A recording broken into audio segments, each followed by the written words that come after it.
Hey everybody, welcome back to the Real Heroes Show. Corey here with you as always. And in today's video, we're going to be doing a deep dive into the history and filmmaking of one Christopher Nolan. And in order to do that, I had to bring my film snob friend back on the show. So Shane Ware is here with me to get real nerdy about the behind the scenes of what makes Nolan who he is. And hopefully if you stick through to the end of the video, we're going to try to come to a consensus on what his top 5 films are. So Shane, how are you on this beautiful Saturday afternoon?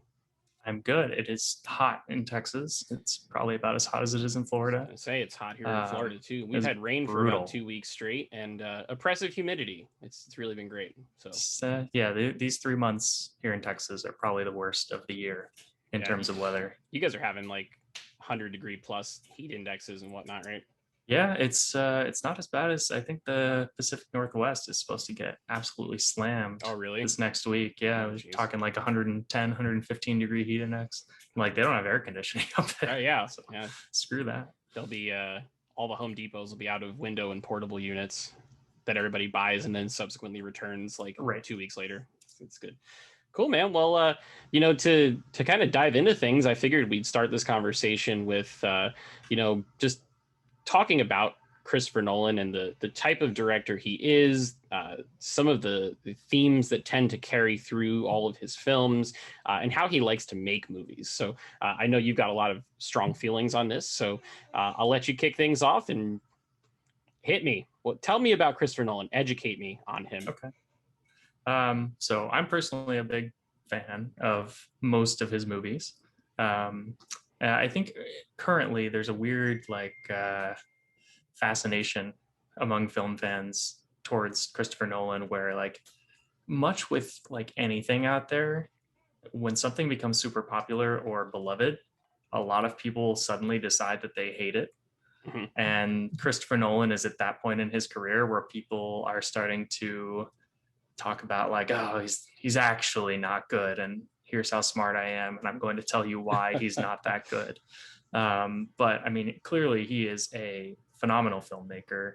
I mean, he's made countless blockbusters. I kind of like to put him in that, not to compare, like I don't think his style is similar to Spielberg, but sort of in that vein where he just like every Nolan movie that comes out now is like a must-see event. Yep. And it's very unlike other directors. It's kind of like just having his name on it means everyone's going to automatically be interested in it. That being said, I mean, he has faults, and we'll go over those. I think a lot of the criticisms about him are valid. I feel like Tenet, which I feel like Tenet is kind of like all of the good and bad about Nolan in one movie. Okay. It feels very much like how I feel about Once Upon a Time in Hollywood for Quentin Tarantino. Don't you dare say anything bad about that movie. I know. Well, that's another video for us to argue about. It could be. I love that movie, and you're not. And I don't like this movie. So. Yeah, I don't like that movie. All right, back on to Nolan. However, I mean, it's kind of like, I think Tenet is a microcosm of all of the things that Nolan is good at visually, but also bad at emotionally and sound mixing. But we can discuss that a little bit later. What is your opinion on Christopher Nolan? So obviously, I think he's a prolific director, and like you said, any movie that has his name attached to it is instantly on like my most anticipated for the year when it comes out. Which it kind of broke my heart that I wasn't in a place where I could go see Tenet in a theater, right? Because of reasons that 2020 brought to us.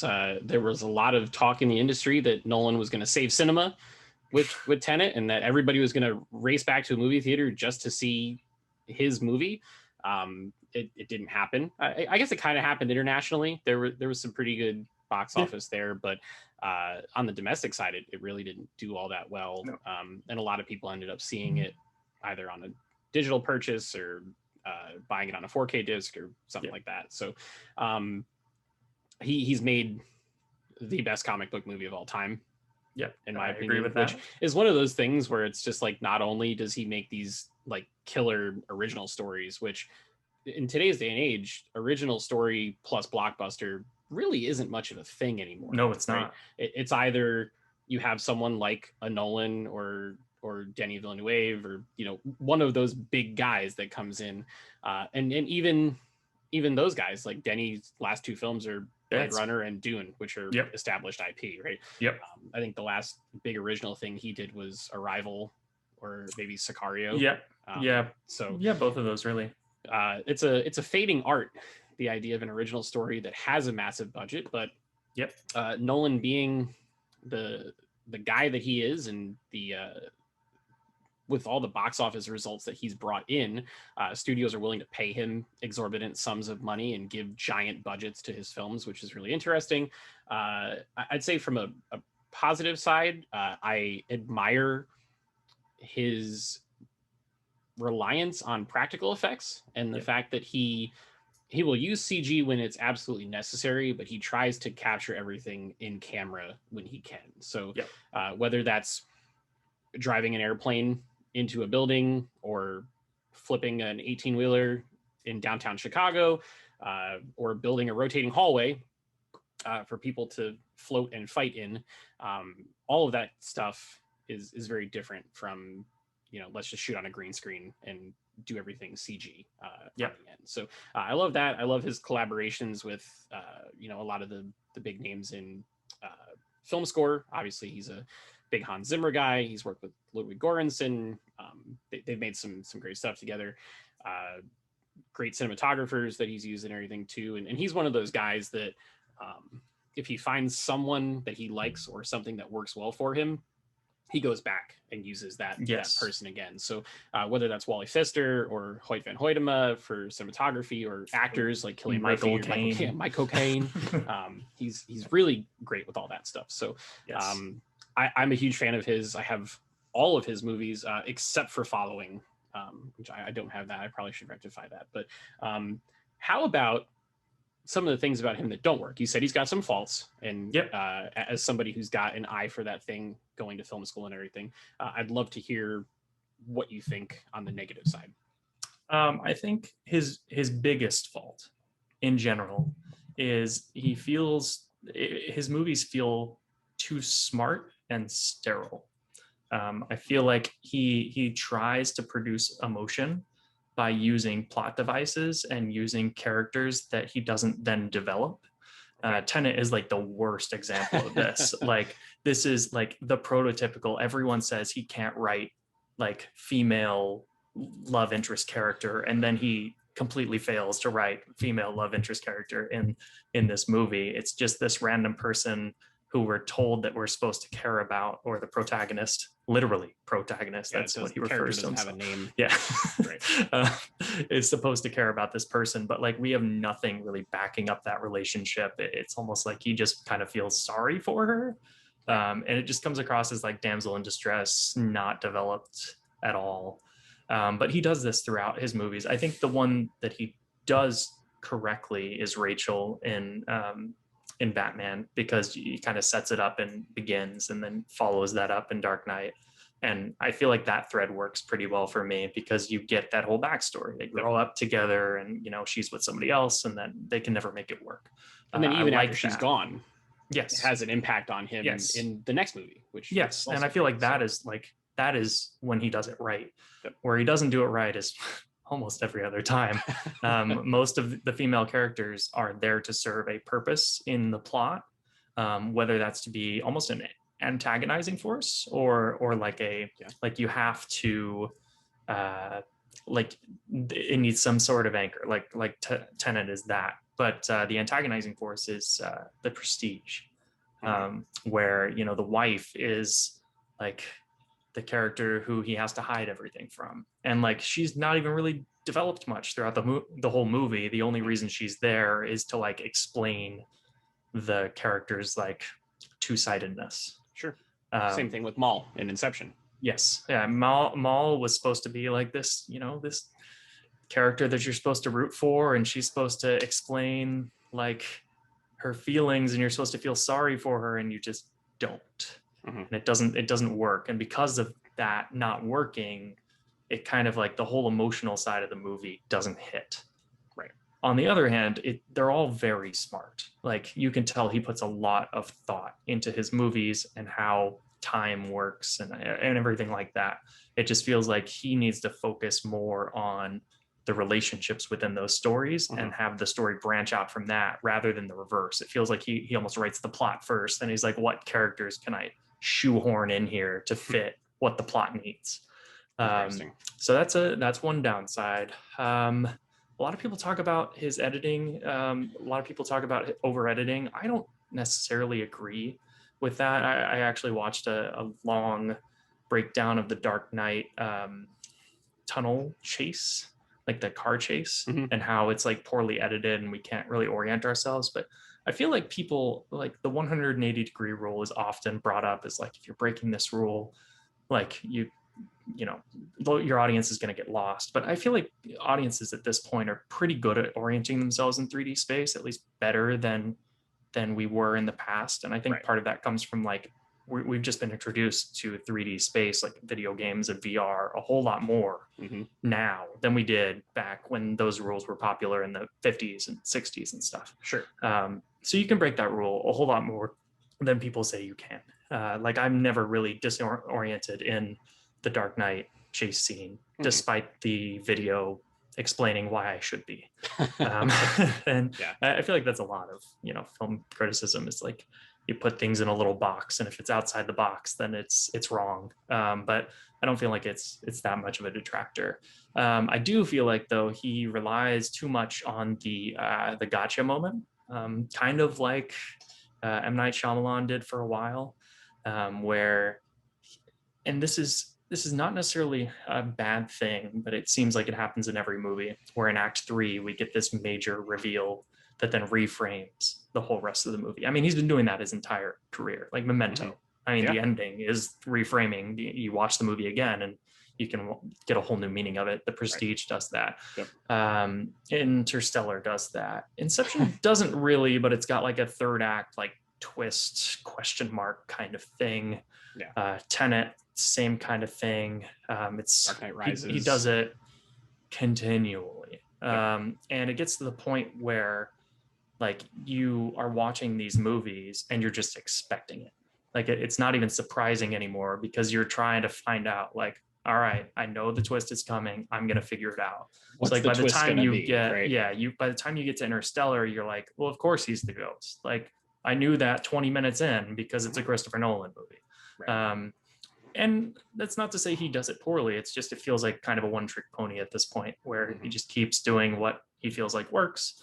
And it just gets a little bit old. I feel the same way about Quentin Tarantino, where it's like he's gonna have the third act overly like grotesque action sequence, and at this point it's like it's not even really entertaining because it's like, oh, there's Christopher Nolan, or not Christopher Nolan, Quentin Tarantino being Quentin Tarantino.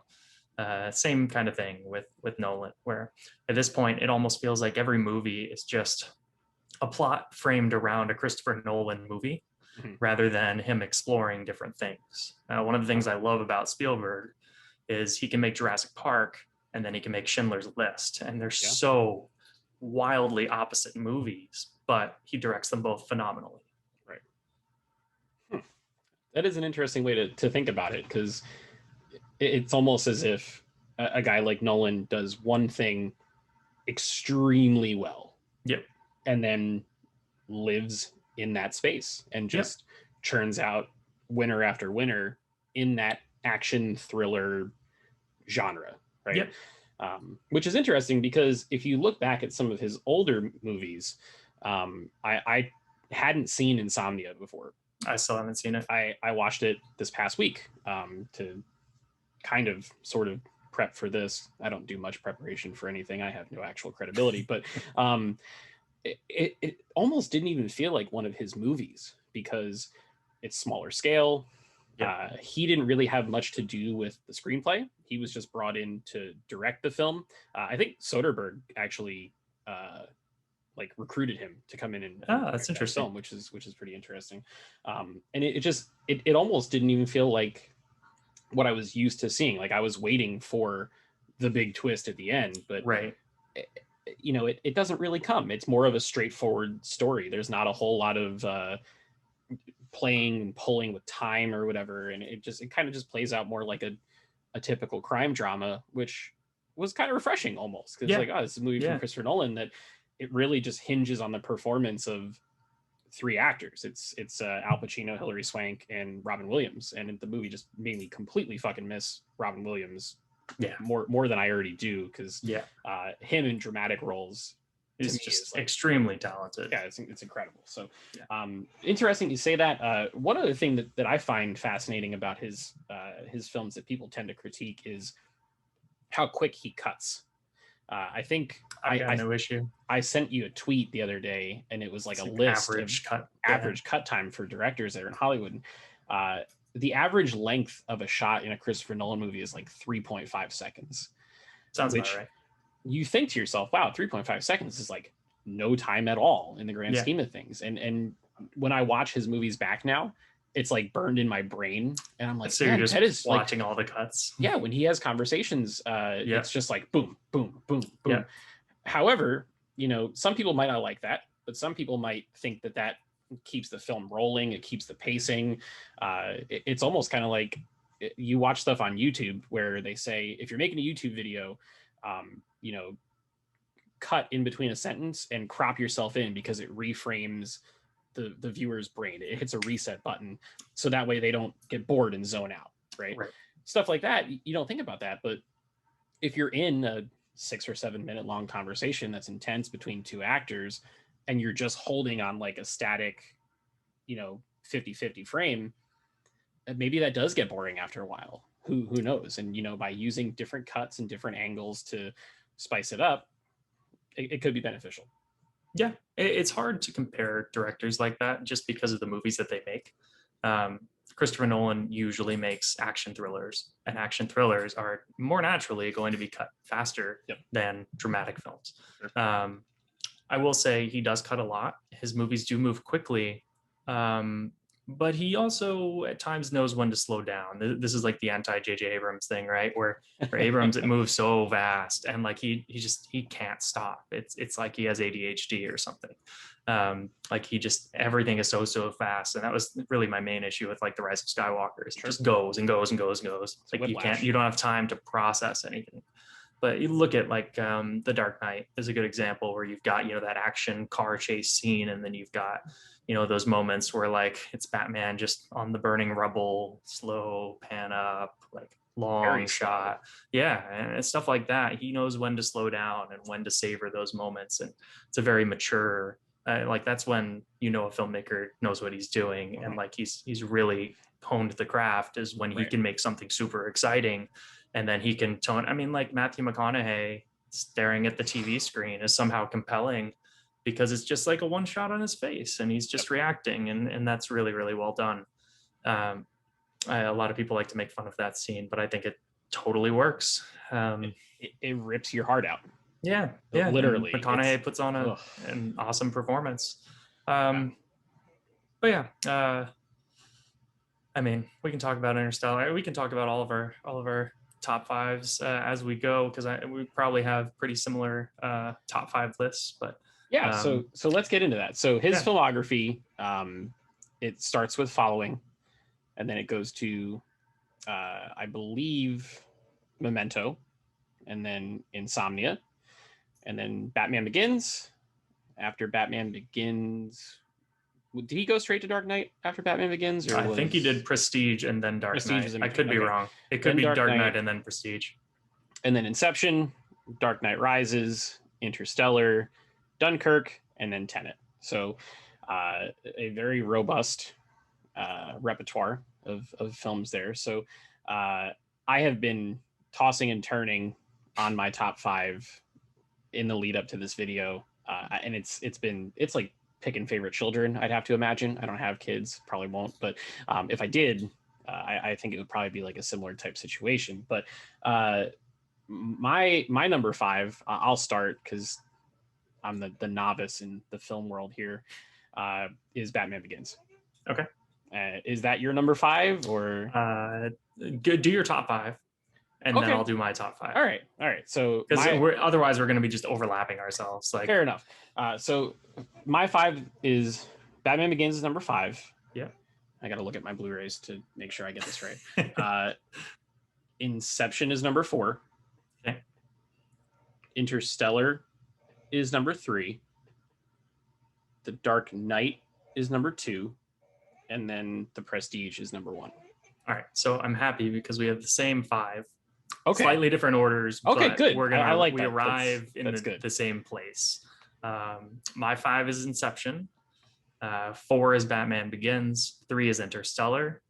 2 is The Prestige, and 1 is The Dark Knight. Really? I thought you were Yes. going to go Prestige number 1. For the Wow. longest time, The Prestige was number 1 for me.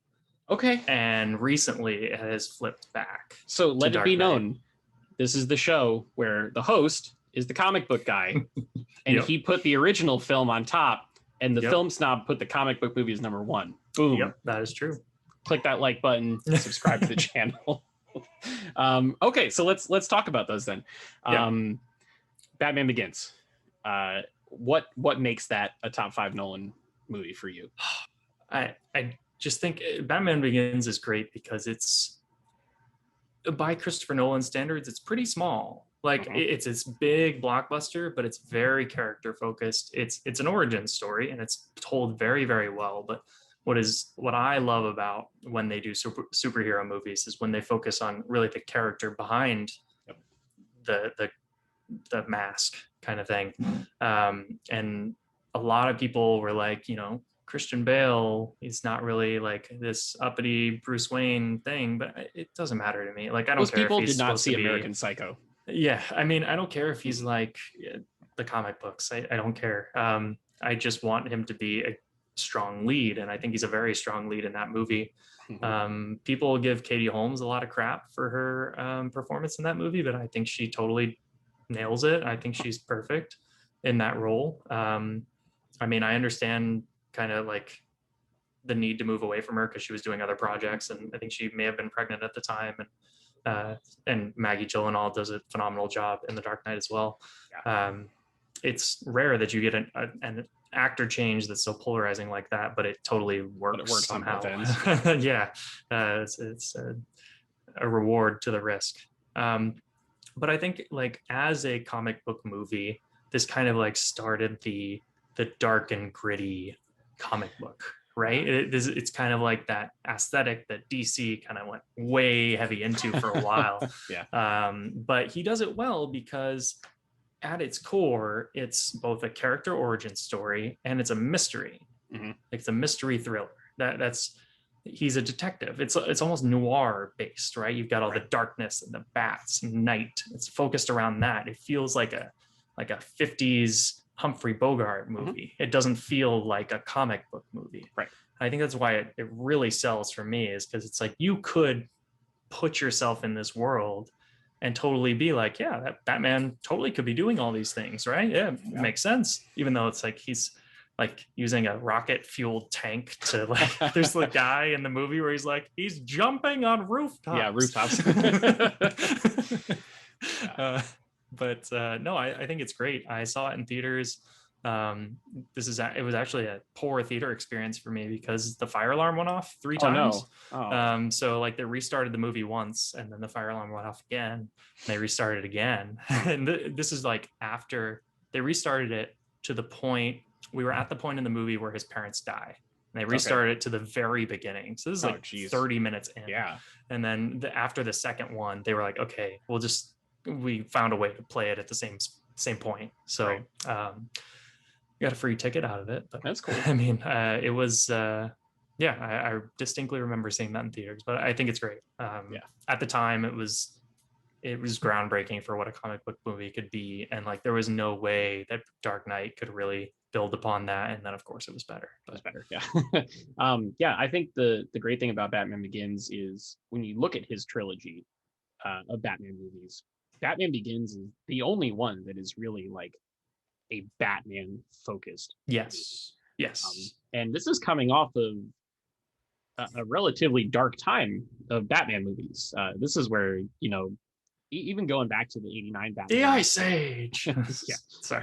With what's his face, Michael Keaton and everything. That's a great movie, and it's a classic at this point. But it is very hokey. It's Tim Burton-y because Tim Burton directed it. And then you get into the Schumacher stuff, and it was more like, let's just do as weird zany stuff as possible and sell toys. And we had suits with nipples on them, and it was the Close-ups Batman on the pecs franchise. and everything. Yeah, Yeah. it was just in a weird place. They had like a Bat version of an American Express card, and Yeah. this is really strange. Warner Brothers wasn't in a good place with that IP, and then Christopher Nolan came in and pitched this movie to them, and by some miracle, they were like, "Yes, we need to do this because we need to kind of just like hit the reset button on Yeah. what Batman is." Yeah. And they crafted a good story. They brought in good actors. They shot it well. I love Cillian Murphy as the Scarecrow. Yeah. He's great. And the thing that I also love that I didn't know when I saw this was that each movie after that he would show up again, which is great because like if you look at the Marvel Cinematic Universe, and while I love those movies, they have a thing for killing villains after one movie and then they're just gone forever. Yeah. This one, Scarecrow isn't the main focus of the Dark Knight or Dark Knight Rises. His role actually gets smaller in each movie, but him showing up is, well, Batman's whole ethos is that he doesn't kill people. Yeah. So yeah, one of his rogues gallery is still out there stirring up trouble, and I think that's great. And the movie, like you said, it's just a really tight character driven story. There is not a ton of major action or spectacle. No, not really. And it doesn't need it. I mean, the biggest thing is the stuff at the end when him and Ra's al Ghul are on the train together, and it crashes into downtown Gotham or whatever. But the core of the film is, who is Bruce Wayne? Yep. What is Gotham City? It does world building. It sets up character motivations for an entire trilogy, and it does all that really well. And it gives you, almost kind of like the precursor to the famous post-credit scenes that Marvel does, where before the credits hit in Batman Begins, they flash the Joker card up. And you're like, oh shit, the next movie is going to be the Joker, which is kind of what Marvel does now, but they just do it after the credits. So it really kind of set the stage and broke a lot of ground for what a superhero movie can be and should be. And for that, I love it. So let's go into the next one, unless you have anything more on Batman Begins. I was going to say, I had a film professor in school that hated the movie Little Miss Sunshine, because he said after Little Miss Sunshine came out, every other indie drama was exactly like Little Miss Sunshine. And I bet you he also hates Batman Begins, because every superhero movie after that movie was trying to be Batman Begins. I mean, for better or for worse, that happened after that. He did so well with Batman Begins and completely reinvented what a comic book movie could be, that like a ton of people rushed in to copy the concept. And he even like played a hand in some of it with like Man of Steel and stuff. But, he's an executive producer, and we can talk all day about how much I do not like that movie, but we will continue on to Christopher Nolan. I do enjoy that one. I'm compiling a list in my brain of future argument videos that we can have. I like it. We won't be as nice to each other. We're on the same side on most of these ones, so we can get into the ones that we're against each other. Yeah. So let's bomb our way into Inception. Yes. So this one, it's really interesting. It's like one of the first movies that people enjoyed going to a theater and leaving thoroughly confused. I feel like in the modern day, at least, that there are some older movies that do that kind of stuff. But in today's day and age, the least common denominator is usually where studios aim. They don't let a director go crazy with a wild original story that delves into multiple layers of dreams and conscious and subconscious and all that stuff. And I remember going to see Inception, and then I was living in New Jersey at the time, and when you go to a movie in New Jersey, the place you go after that is a diner, and you go sit at the diner and you have pancakes and you talk about the movie. Everybody I went to go see Inception with was like, what the hell just happened?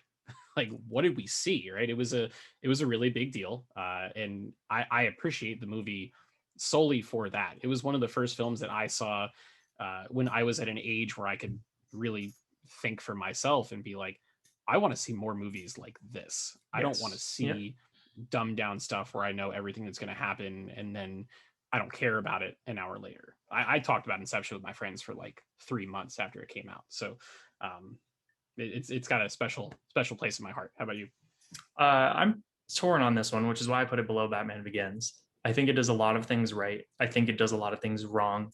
I think the audience reaction to it was a little too like you said, it was almost cool to be confused about the movie, but I don't necessarily think the movie is that confusing. Like it hops around layers very easily and quickly, and so you can maybe get a little bit lost in there, but the story itself is fairly simple. You're going further and further into a dream, you come out, and then the ending is, a lot of people are like, is he awake or is he asleep? It doesn't matter. Like the ending is, he doesn't care. He has found his inner peace, that he's found his children. It that is his arc. Biggest thing I have that is a detraction to this movie is that Elliot Page's character is just the audience. The expo dump. Yes. Yeah. So you almost have to. Yep. Right. And I'm okay with that if Elliot Page's character was more consequential to the story. Sure. The main character is Leonardo DiCaprio. 100%. He is the main character of this movie. So it would make way more sense if we are learning about this place with him rather than him telling us what the place is. Because otherwise, like in your typical sort of hero's journey role, Elliot Page's character would be your protagonist. Sure. And all of the things that Leonardo DiCaprio tells him are, consequential to that growth, right? And he learns, and he's the main character moving forward. But instead, Leonardo DiCaprio is the main character, and Elliot Page is just a proxy for telling the audience what this movie is about and what this universe does. Right. Because he doesn't do much. I'm sorry. I need to get my pronouns character correctly. Is a she. Character is female. Yes, so, that is true. Yeah. You're good. You're not getting canceled. It's fine. Yes, I'm trying to make sure I do not mess that up. But yeah, that character doesn't do much. It just kind of learns things, right? Like at the end, Leonardo DiCaprio is the driving force of the plot. Yep. Does kind of everything until the very end when Elliot Page comes to like save him. But we don't see that. It's off screen. It's off screen. Yep. Which I feel is like cheapened. It's like, I'm going back. I'm going to go save him. And then she disappears. And then like we're in the beginning again, which is another Nolan trope where it shows you the end at the beginning. Yep.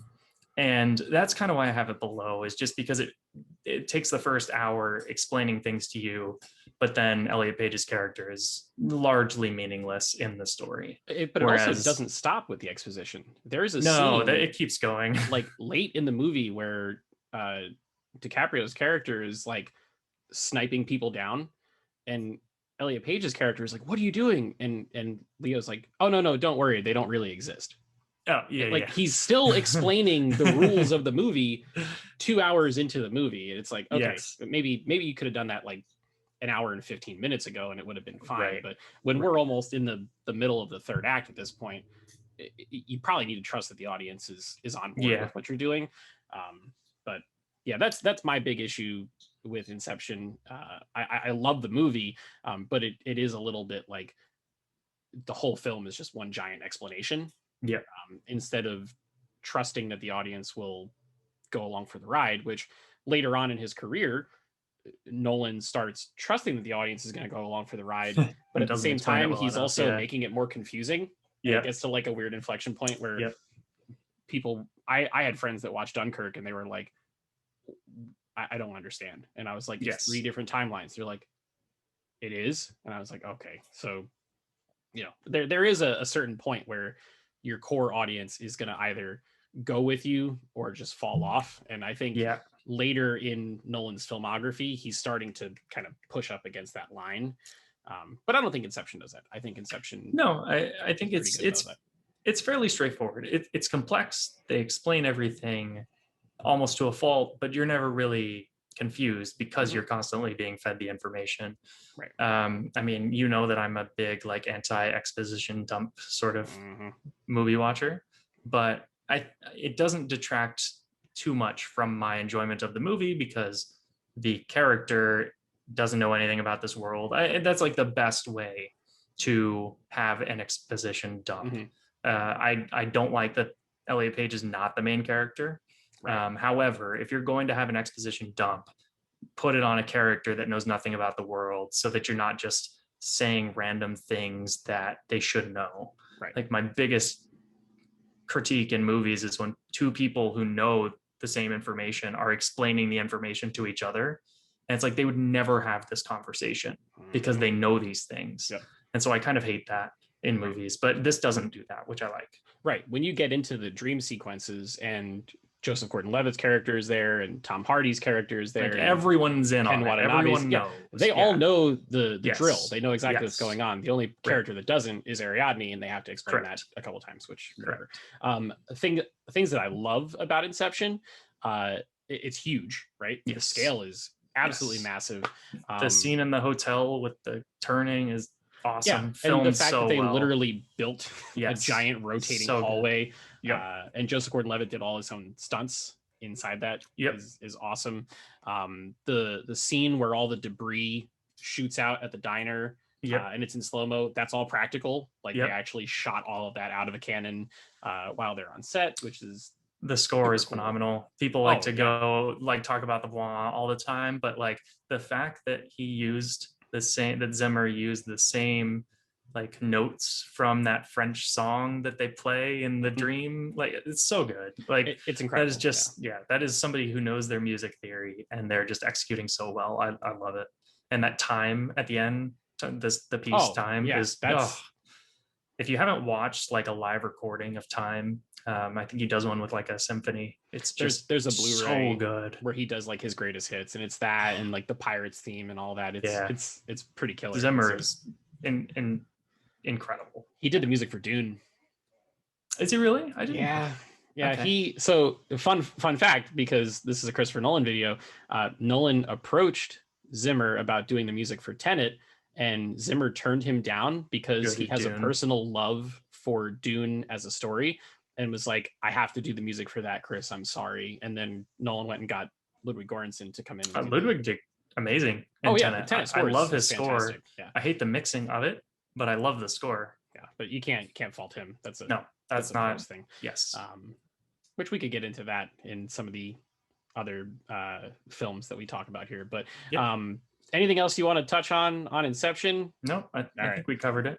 Since we're talking about music, that is a great segue into our number 3, because we both had Interstellar at number 3. The music is phenomenal. Yes, it is. Interstellar. And the interesting thing about it, you were just talking about how everybody was kind of making fun of the Blom stuff from Inception. Nolan went to Zimmer and said, we need to do something entirely different and branch off. And then we get this outrageous score that is purely driven by pipe organ, which I absolutely adore. It's one of my favorite things about that movie. But let me have it. I know you're a big Interstellar fan. So what do you love about Interstellar, and then what don't you love? The things I love about Interstellar are just, it's Nolan at his peak from a filmmaking standpoint in terms of direction and like big set pieces. Like I feel like the wave scene, the mountains wave scene, and then the docking scene are just like peak, like big set piece direction. Like this is almost like when I go back to Spielberg, this is his, T-Rex breaking out of the enclosure moment where he is like, everything fits together perfectly. It's edited very well, it's acted very well. It fits in the story very well. And then he's got this soundtrack that is playing on top of it. It is peak cinema. So I had a film professor. You had a Scorsese moment there. Yeah, I had a film professor who would always pronounce it shinema. Yes. That just has pretentious written all over it. But, okay. But yes, we would always like quote that. But no, he does a great job. I think it's far too long. It is 2 hours. It's almost 3 hours. Almost long. 3. Yeah. And it feels that way at times.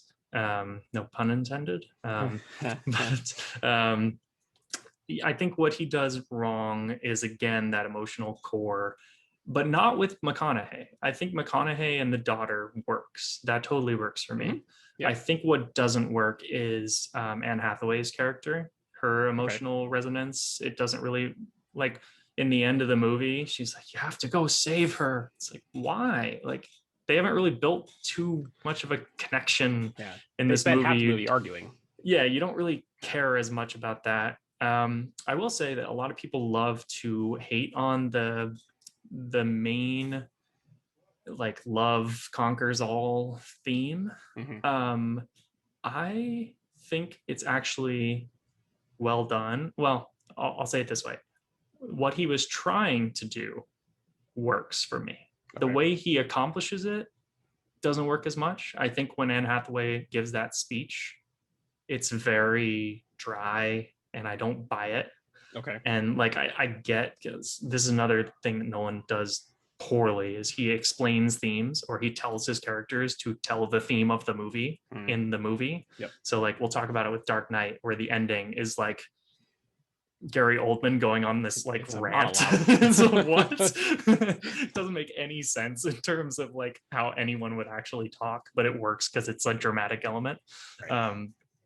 Same thing here, where Anne Hathaway is explaining like this, like, how can I love someone that I haven't seen in however many years? I'm so Right. far away. It's like we know what Nolan is trying to do there, so it Right. doesn't work. However, I don't think Nolan is saying love is the driving force of the universe. He is just trying to say that like the idea has been planted in Matthew McConaughey's head that the way to break free of the barriers is by remembering that his daughter loves him. That's all it is. Like, it's just so that in the end, he knows if he gives Murph, sorry, if he gives Murph this piece of information, she's gonna find it because she loves her dad and this is her dad. That's Right. it. Right. That's all it That's is. It doesn't need to be more than that. I don't think he's saying that love is the ultimate driving force of quantum physics. And Yeah. a lot of people think that that's what he's saying, and I totally disagree. Well, I think they had brought on an actual like astrophysicist Yeah, as an and all that like black executive hole stuff. producer. So good. So I'm pretty sure that he would argue with Nolan if Nolan tried to say that love was the guiding force Right. behind getting through a black hole. But Yeah. I like I'm with you. You can distill Nolan down to two things really. His whole filmography is time and family, and that's it. Like, Yeah. if you want to really burn it down to just those two things.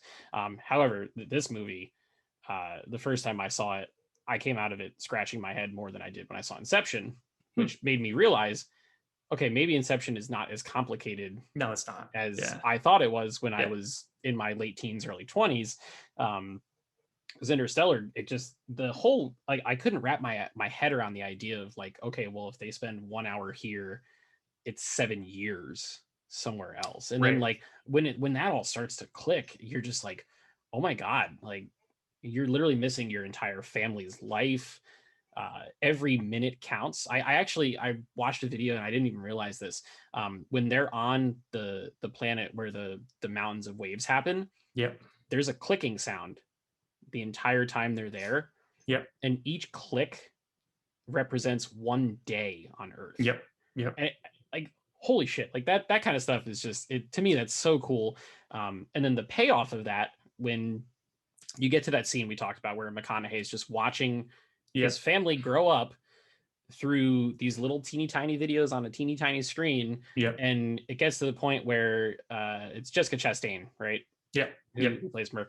And she's like, Casey Affleck too. yeah, today's a special day because you said that there might be a time where we're the same age and today's that day. And then the waterworks happen, and it's just like, again, I'm not a father, I don't have children, but I would imagine that if I left my kid when they were 8 or 10 years old and I missed everything, I would feel awful. And like that kind of stuff, it hits really hard. It's cool. And then the movie just turns into a total, for lack of a better term, mind fuck at the end when he's in the tesseract of the bookshelf. And it's so rad. I can't get enough of it. And the homages to 2001 that are in there, great. There's an homage to Event Horizon. Is there really? Yeah. So when he folds the piece of paper in half and sticks the pencil through, they do that in Event Horizon. Oh, no kidding. Yeah. Oh, that's great. It's like a random thing. Another cool thing about that mountain wave scene is somebody did like the math backwards and discovered that like when they found like the crashed ship, that had happened like 20 minutes ago or 10 minutes ago on that planet. That is so cool. I mean, it had been like so long, but because of the time dilation, it had just happened when they got there. It's crazy. That kind of stuff is great. I love that. And yeah, I think the theory of relativity is fascinating, and the fact that a movie went there, like a big blockbuster went there and was like, we're gonna really focus on this aspect of space travel because it's very real. We can measure it. Yeah. The fact that they could get a mass audience to buy into that is amazing to me. I love that. Yeah, and that's the buying power of Christopher Nolan. You know, the studio wouldn't do that with probably any other director working. Yep. But no, him attached to it, they're like, okay, we can try it and see if it works. This is it's really that like auteur theory of directing, which there are very few of them now because of how franchise focused everything is. And you go back into the 80s and 90s, and it was really heavy on that. But now it's like, I mean, Nolan you can fault him like all day long, but at the end of the day, he's making very original movies that other directors aren't making. You even talked about Denis, who is making franchise movies very well. But I mean, Nolan, since The Dark Knight, or since Dark Knight Rises, he's like, I have bought my goodwill. I'm going to make my own stuff. And I mean, some of them are based off of existing properties, like The Prestige was a book.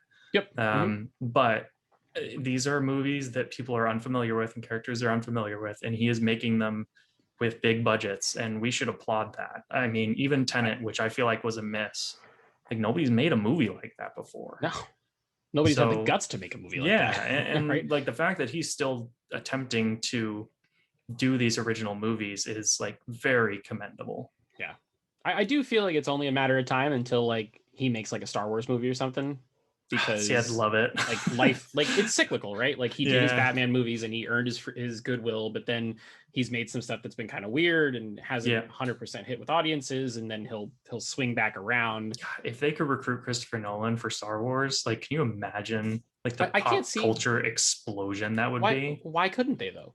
No, pay him whatever. Right. Who cares? I mean, does he want to do it? That's the thing. You know, does he want to be in an IP environment where he's got like corporate watchdogs over him? Like, I'm not trying to compare Nolan to Snyder in this regard, because I think that Nolan is like 10 times the filmmaker that Snyder is. However, 20 times. When Snyder was making the Justice League movie, they literally had people from Warner Brothers there standing over his shoulder, telling him what he could and couldn't do in certain cases. Once you get to a point where you've made enough movies and you've made enough money off the movies you've made, you don't want that shit around anymore. No, you don't. Like, just let me make my movie, right? Yeah. Which I think that might be the thing that could deter someone like Nolan from doing a big blockbuster IP sort of thing. But I'd welcome it almost anywhere, whether it was another DC film or Marvel or Star Wars or God, whatever. Like, I would love to see his take. I mean, he wanted to do James Bond for a long time. Well, and Tenet then he made Tenet. Right, it's his crack at James Bond. Exactly. So, it's a time bond. that it sure is. The other thing, before we move off Interstellar, his expanded use of the IMAX format. Like, he started it with Dark Knight, and there's a little bit in some of the other films, but Interstellar is like half the movie. Yeah, which is great. I mean, it makes sense since most of it is CG or like, I mean, we talk about it. And so like he can do that kind of thing. Whereas the biggest problem with IMAX, and this is where you run into issues with his other movies, is the cameras are so large and loud that you can't really get on camera, like in camera dialogue or like on set dialogue. So you almost always have to either ADR it or like switch to 35 millimeter whenever you go to dialogue scenes, which is very distracting in some of his movies.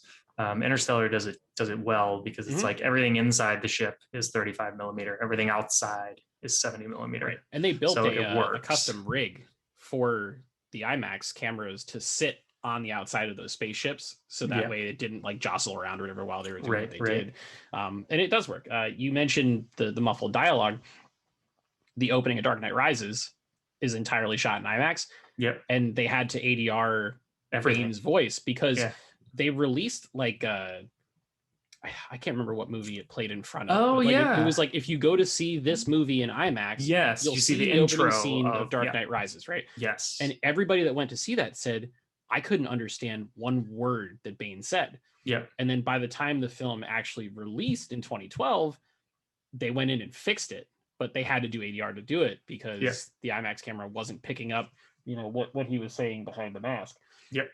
Same thing with Tenet. Literally, in the subtitles in the opening of Tenet, it says muffled dialogue.